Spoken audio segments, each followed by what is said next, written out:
perkenalkan, nama saya Rindri Hadatul Yumna. Dalam video ini, saya akan menjelaskan tutorial aplikasi Microsoft Word.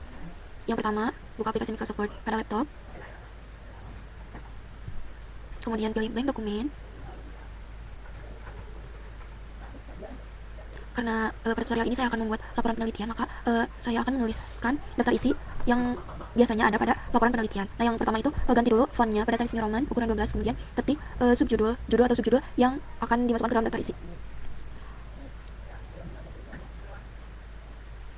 Diketik dulu semuanya sampai daftar pustaka. Setelah itu blok semuanya dari abstrak sampai daftar pustaka, kemudian klik numbering dan pilih multiple list. Kemudian klik define new multi-level dan disesuaikan. Nah, ini fungsinya supaya nanti tuh ada tulisan bab 1 secara otomatis itu. Untuk heading 1 tuh nanti ada tambahan bab 1, bab 2, bab 3. Nah, kemudian untuk heading 2 itu subbabnya misal 1.1, 1.2 dan yang untuk heading 3 juga subbab. Jadi secara otomatis tidak harus diketik satu-satu secara manual. Kemudian klik OK. Nah, selanjutnya untuk abstrak sampai daftar gambar itu diblok dan dihapus numberingnya, karena kan itu tidak termasuk bab ya. Bab 1 itu dari pendahuluan. Nah, untuk yang bab 4, bab 5 itu hasil pembahasan itu heading 2. Nah, pada subbab klik heading 2. Jadi untuk menyesuaikan bukan bab gitu itunya numberingnya. Jadi subbab 2.1 dan 3.1 dan 3.2. Kemudian ada daftar pustaka, dihapus numberingnya, dihilangkan. Nah, selanjutnya simpan letakkan kursor di ujung abstrak, kemudian ke layout. Nah, di layout ada bricks, pilih next page. Nah, untuk next page ini untuk memisahkan halaman setiap judulnya. Lakukan sampai daftar pustaka pada setiap judul sampai daftar pustaka. Klik next page.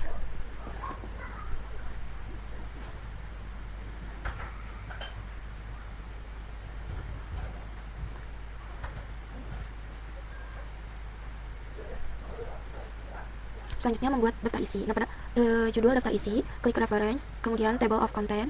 Nah, pilih yang kedua, daftar isi otomatis. Nah, jadi langsung jadi daftar isi yang tadi sudah dimasukkan ke dalam heading. Kemudian hapus tulisan isinya. Selanjutnya masukkan materi yang akan dimasukkan ke dalam laporan penelitian ini. Misalnya referensinya itu dari jurnal. Nah, bisa disalin Ctrl V atau kemudian Ctrl C kemudian Ctrl V di sini di Word-nya. Nah, selanjutnya untuk supaya si abstraknya itu berwarna hitam ya. Abstrak kan heading 1. Nah, klik di heading 1, modify, kemudian di sini diubah warnanya, fontnya, ukurannya, kemudian spasi bab dan isinya disesuaikan seperti dalam video ini. Kemudian klik OK. Nah, nanti semua yang heading 1 itu akan otomatis warnanya berubah gitu, jadi lebih rapi. Jadi tidak usah satu-satu. Kemudian untuk heading 2 juga seperti tadi, lakukan di heading 2 modify, kemudian sesuaikan seperti pada video ini. Kemudian klik OK. Nah, heading 2 juga langsung rapi. Nah, selanjutnya untuk paragraf isi materinya itu kan normal, enggak heading. Ini juga modify, disesuaikan. Dan klik OK. Maka akan rapi semuanya langsung secara otomatis.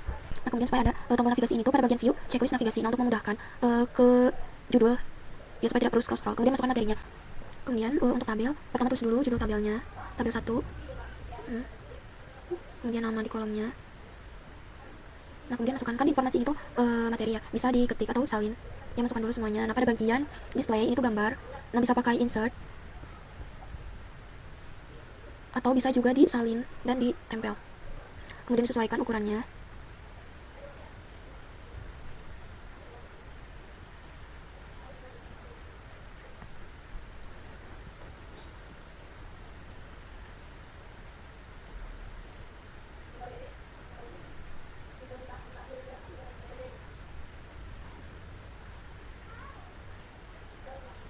Nah, tambahkan pada semua halaman tabelnya. Nah, kemudian untuk gambar, nah pilih insert, pictures, terus tambahkan gambar yang akan dimasukkan ke dalam laporan ini. Kemudian di ujung-ujung itunya bisa ditarik untuk diperkecil, disesuaikan ukurannya sesuai yang diinginkan. Kemudian tambahkan nama gambarnya.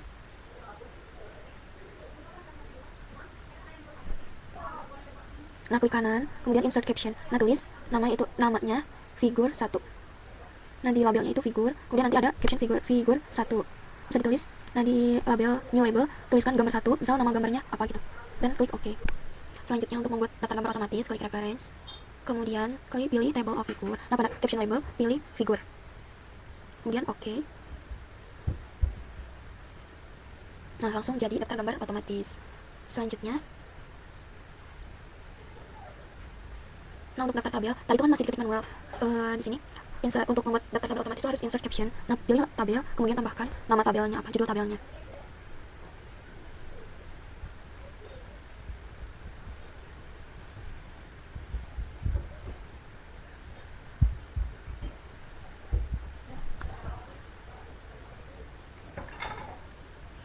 Nah, untuk dirapikannya bisa di blok, ya rapikan tulisannya, warnanya, ukurannya.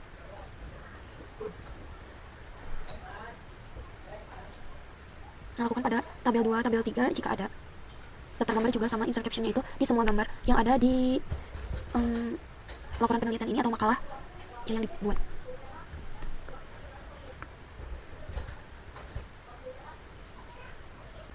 Nah, kemudian untuk membuat daftar tabel otomatis seperti tadi daftar gambar, pilih reference, kemudian insert table of figure. Nah, pada caption labelnya itu pilih tabel. Klik OK. Nah, langsung adakan otomatis. Nah, selanjutnya daftar pustaka. Ini tuh bisa menggunakan Mendeley. Mungkin untuk tutorial Mendeley-nya itu di video yang lainnya. Ini kalau untuk membuat secara manual bisa diketik, sesuaikan dari judul ataupun artikel. Nah, untuk merapikannya tadi itu bisa di blok, kemudian Ctrl T. Nah, kemudian halaman cover bisa diisi dengan judul laporannya atau makalahnya, laporan nama penelitiannya. Di bawahnya bisa diisi dosen pengampu, misal untuk mata kuliah apa, dosennya siapa, kemudian logo universitas di tengahnya, dan nama penyusunnya. Biasanya di bawah nama itu ditambahkan nama universitas, tahun, jurusan, fakultas. Selanjutnya untuk penomoran halaman, klik 2 kali di ujung untuk masuk ke header footer. Kemudian di insert, pilih page number. Nah, pilih bottom of page untuk nomor halaman yang di bawah. Normalnya biasanya di bawah, di tengahnya. Nah, kemudian untuk disesuaikan, ini pilih page number. Untuk bagian abstrak biasanya itu I ya, bukan dari nomor 1 dimulainya. Nah, di page number ini bisa disesuaikan format page numbernya. Ininya tuh pilih I. Kemudian start from I. Nah, nanti halamannya, nomornya akan berubah menjadi I dari 1. Nah, untuk cover itu kan tidak ada nomor halamannya, jadi klik different first page untuk menghilangkannya, menghilangkan nomor halamannya. Nah, pada bab 1 ini diganti lagi formatnya start from 1. Kemudian oke.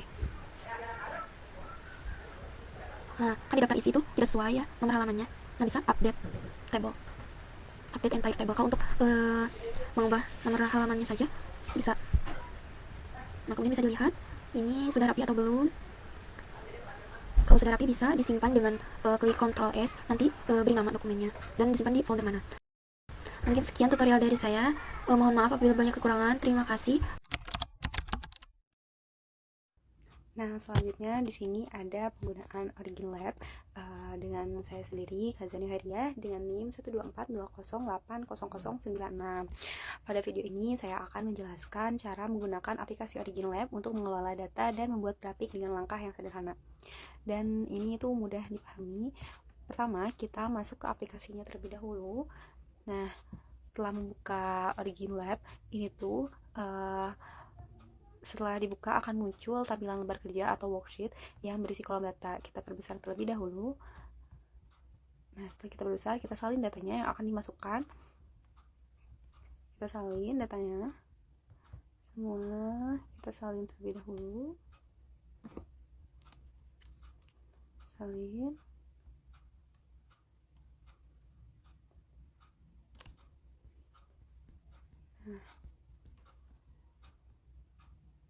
Nah, ini Ctrl C.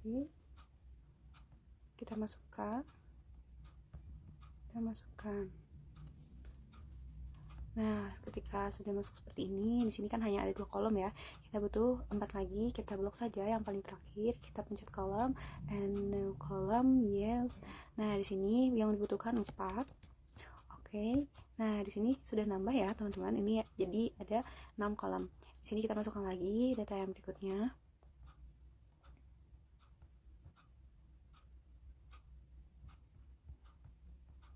Kita salin lagi.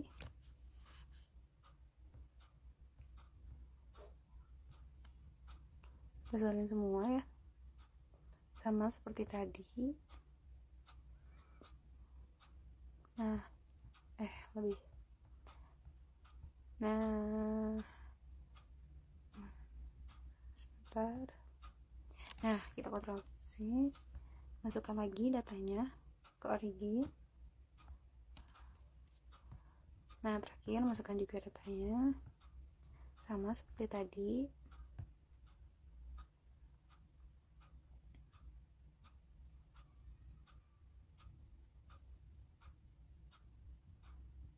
Nah, setelah kita transaksi, masuk lagi,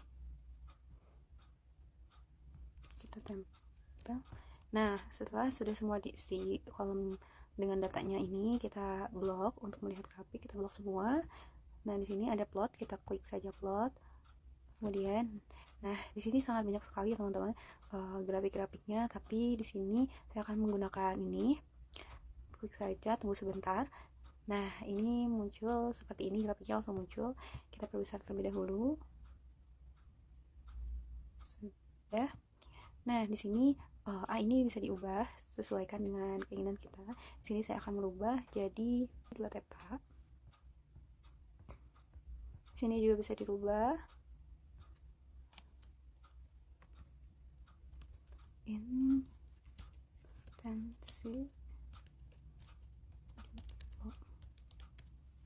Nah, seperti ini. Nah, ini selanjutnya ini bisa diatur sesuai yang kita mau. F di sini kita ubah menjadi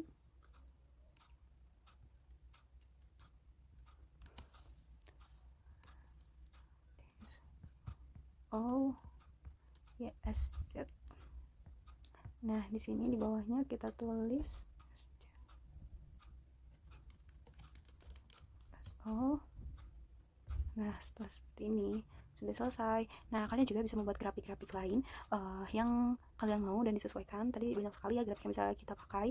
Jadi dengan demikian itu tutorial singkat menggunakan Origin Lab untuk mengolah data dan membuat grafik. Semoga video ini dapat membantu dan bermanfaat. Terima kasih atas perhatiannya. Perkenalkan, nama saya Tina Tania Nurhayati dari kelompok 4 kelas 3C Prodi Pendidikan Kimia UIN Sunan Gunung Jati Bandung. Di sini saya akan menjelaskan tutorial cara membuat PPT atau PowerPoint di Canva guna memenuhi tugas mata kuliah Komunikasi, Teknologi, Informasi dengan dosen pengampu Bapak Perli Irwansyah, MPD. Baik, langsung saja. Langkah pertama, teman-teman buka aplikasi Canva. Setelah muncul tampilan seperti di layar monitor tersebut, terlihat bahwasannya Canva banyak template-nya ya. Yang pertama itu ada beranda, proyek, template, merek, dan lain sebagainya. Langkah selanjutnya kita klik template untuk memulai membuat PPT. Lalu kita cari. Nah, karena di sini kita menggunakan temanya kimia, jadi kita cari template tentang kimia. Di sini saya mencari template tentang sifat koligatif larutan. Nah, jika tampilannya sudah seperti ini, kita cari template mana yang akan digunakan sesuai kemauan teman-teman. Karena di sini saya memakai Canva yang tidak premium, jadi saya akan mengambil template yang bisa dipakai untuk bahan PPT-nya. Lalu saya klik ini yang bisa dibuat, lalu kita sesuaikan template-nya. Nah, jika sudah seperti ini merupakan tampilan PPT teman-teman. Nah, di sebelah sini yaitu lembar kerja, dan di sebelah kiri merupakan navigasi untuk mengatur serta menambahkan elemen-elemen. Langsung saja kita edit. Nah, di dalam judul kita ganti dengan cara memblok. Kita ganti dengan sifat koligatif larutan. Kita blok terlebih dahulu semuanya, lalu dihapus, kita ganti dengan sifat koligatif larutan. Lalu jika teman-teman ingin mengubah font huruf, bisa langsung diklik pojok kiri atas dengan diblok terlebih dahulu. Teman-teman bisa memilih font huruf yang sesuai dengan yang ingin dicantumkan. Lalu jika teman-teman ingin mengubah font angka, besar kecilnya huruf, teman-teman bisa memakai yang ada di pojok kiri atas juga. Lalu jika teman-teman ingin mengubah warna, tinggal klik A. Teman-teman bisa mengubah warna sesuai dengan yang diinginkan, tetapi pastikan juga untuk pemilihan warna tidak kontras dengan background. Lalu juga terdapat rata kanan, rata tengah, dan rata kiri. Di sini teman-teman bisa menyesuaikan sesuai keinginan masing-masing. Lalu di bagian kiri terdapat elemen yang di dalamnya memuat bingkai, bentuk, garis. Teman-teman di sini bisa memakai bingkai ataupun garis grafis foto sesuai keinginan PPT yang akan dibuat. Lalu juga terdapat unggahan. Di sini teman-teman bisa mencantumkan gambar, video maupun folder jika dirasa perlu dicantumkan. Baik teman-teman, jika PPT-nya sudah dirasa beres, teman-teman bisa mengunduh dengan cara klik pojok kanan atas, bagikan, lalu klik unduh. Nah, di sini bisa teman-teman pilih jenis file yang akan dijadikan PPT, bisa JPG, PNG, maupun PDF. Nah, di sini kita disarankan menggunakan PNG, lalu teman-teman bisa langsung klik unduh dan nanti PPT akan tersimpan di dokumen. Demikian tutorial cara membuat PPT dari Canva, semoga bermanfaat. Perkenalkan, saya Nazta Tahira Zahra dengan NIM 12420800069. Di sini saya akan membuat tutorial cara penggunaan PowerPoint. Baik, kita langsung saja ya, teman-teman. Pertama kita klik insert. Oke, di sini kita mengklik shapes. Saya akan menggunakan yang ini. Nah, di sini sesuaikan saja ya dengan garisnya atau ukurannya. Oke. Nah, di sini kita sudutnya untuk sedikit ditumpulkan. Oke, di sini kita langsung saja di copy paste. Oke, kita rapihkan terlebih dahulu, sesuaikan saja dengan yang teman-teman mau. Oke, iya. Nah, di sini kalian bisa beberapa slide yang kalian inginkan. Di sini saya akan 4 slide saja. Baik, selanjutnya kita akan memilih shapes lagi. Di sini saya akan menggunakan yang bulat. Tinggal disesuaikan saja ukuran yang kalian inginkan. Nah, buatan yang ini tuh untuk bisa dibilang pembatas buku lah ya. Baik, kita simpan di sini. Oke, kita copy paste saja. Oke. Dan ini yang terakhir.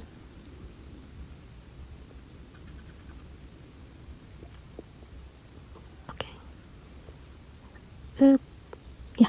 Nah, di sini kita akan menyatukan atau satu bentuk dengan bentuk yang lain itu akan digabungkan gitu. Nah, yang pertama yang harus diperhatikan yaitu dengan mengarahkan kursornya ke bagian yang akan digabungkan.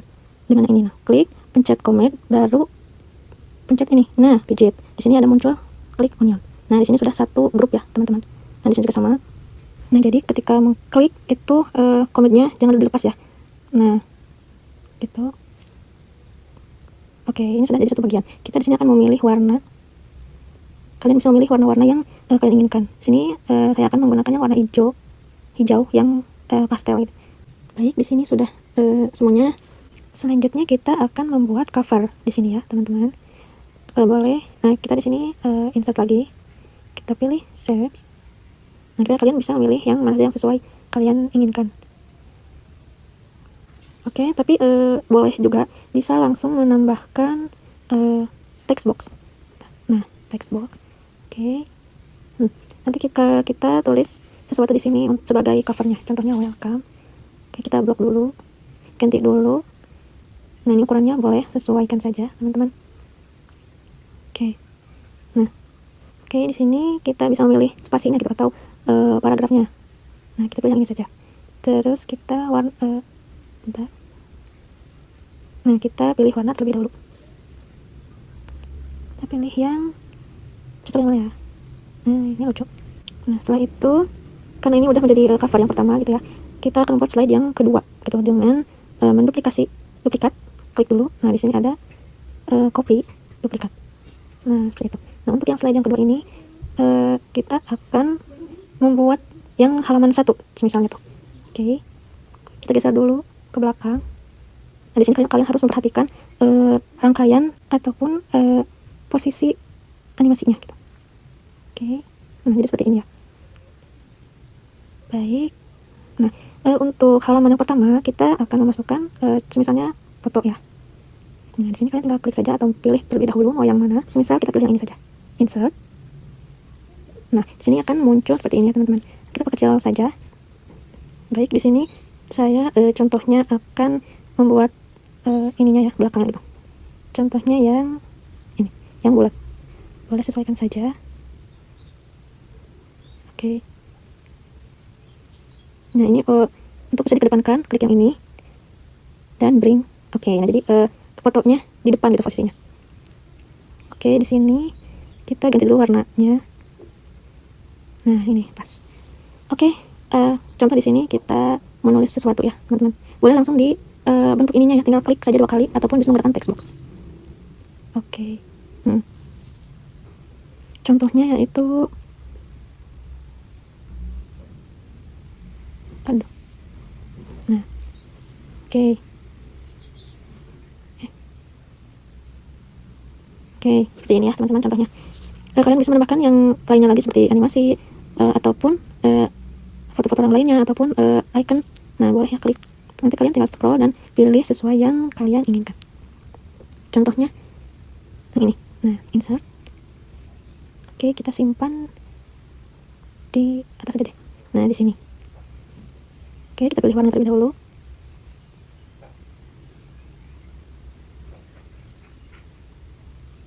Oke.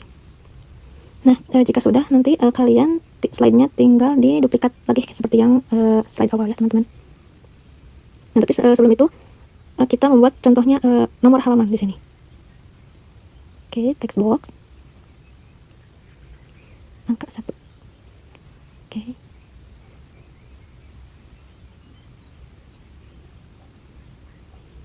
Kita ganti dulu ininya dan ukurannya.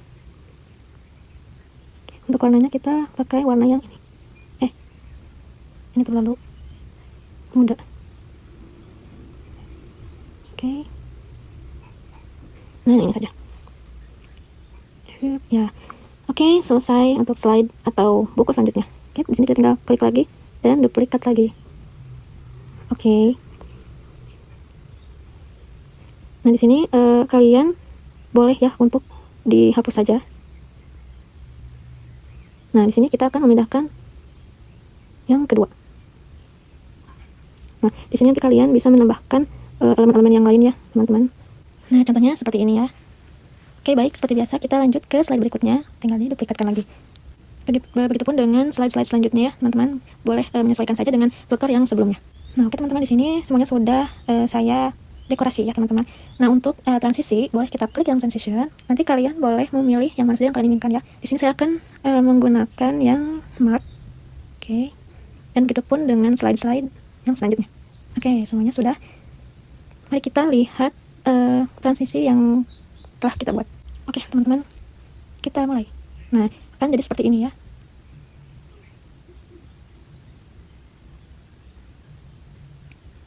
Oke, mungkin segitu saja. Terima kasih. Wassalamualaikum warahmatullahi wabarakatuh.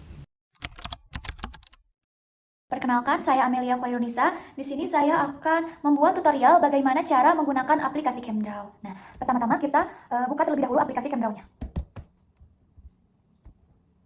Nah, tampilannya bakalan seperti ini. Di sini saya menggunakan CamDraw yang profesional. Di sini ada beberapa tool seperti gambar struktur kimia kayak ada cincin benzen dan lain-lain. Lalu di sini juga ada beberapa fitur seperti file, edit, view, object, structure dan sebagainya. Nah, di sini saya akan membuat tutorial bagaimana cara mengubah dari nama kimia menjadi gambar struktur. Nah, caranya pertama kita pilih file, lalu klik yang new document. Nah, akan seperti ini. Kemudian kalau udah seperti ini kita klik structure, lalu pilih yang convert names to structure. Nah, di sini kita harus ketik dulu nama senyawa yang akan kita buat strukturnya. Misalnya kita akan membuat struktur dari senyawa aspirin. Kita klik OK. Nah, akan muncul tampilan seperti ini. Sangat mudah bukan? Nah, kemudian di sini juga kita bisa mengetahui nama IUPAC dari senyawa yang udah kita buat strukturnya. Caranya kita select terlebih dahulu strukturnya. Kemudian pilih struktur, lalu pilih convert structure to name. Nah, di sini kita udah mendapatkan nama IUPAC dari senyawa aspirin yaitu 2-acetosik benzoic acid. Contoh yang lain misalnya di sini kita akan membuat struktur dari senyawa paracetamol. Caranya sama ya, kita pilih structure, kemudian pilih convert name to structure, lalu ketik nama senyawa yang akan kita buat gambar strukturnya. Di sini aku akan buat yang paracetamol. Lalu klik OK. Nah, akan muncul gambar struktur paracetamol. Kemudian di sini kita ingin mengetahui nama IUPAC dari paracetamol. Sama ya caranya, kita select terlebih dahulu strukturnya, kemudian pilih yang structure, lalu pilih yang convert structure to name. Nah, di sini kita udah mendapatkan nama IUPAC dari paracetamol. Mudah banget bukan? Nah, terus di sini juga kita bisa mengetahui properties dari senyawa yang kita buat. Misalnya kita akan ingin mengetahui properties dari senyawa aspirin. Kita select terlebih dahulu senyawa aspirin ini, lalu kita pilih view. Ini klik view, lalu pilih yang show chemical properties window. Nah, di sini ada chemical properties dari aspirin. Di sini udah lengkap ya, ada boiling point-nya, melting point, critical temp, dan lain-lainnya. Kemudian di sini juga kita bisa kita bisa juga membuat struktur 3 dimensi dari senyawa ini. Caranya tuh kita select terlebih dahulu senyawanya, lalu klik edit. Nah, lalu kita pilih yang ini, get 3D model. Nah, ini udah muncul gambar 3D dari senyawa aspirin. Satu lagi yang paracetamol. Kita select terlebih dahulu struktur dari paracetamol. Kemudian pilih yang edit, lalu klik yang get 3D models. Agak lama ya. Oh ya, ini udah muncul gambar 3D dari senyawa paracetamol. Nah, mungkin sekian tutorial menggunakan aplikasi CamDraw dari saya. Semoga tutorial ini bermanfaat bagi teman-teman semua. Terima kasih.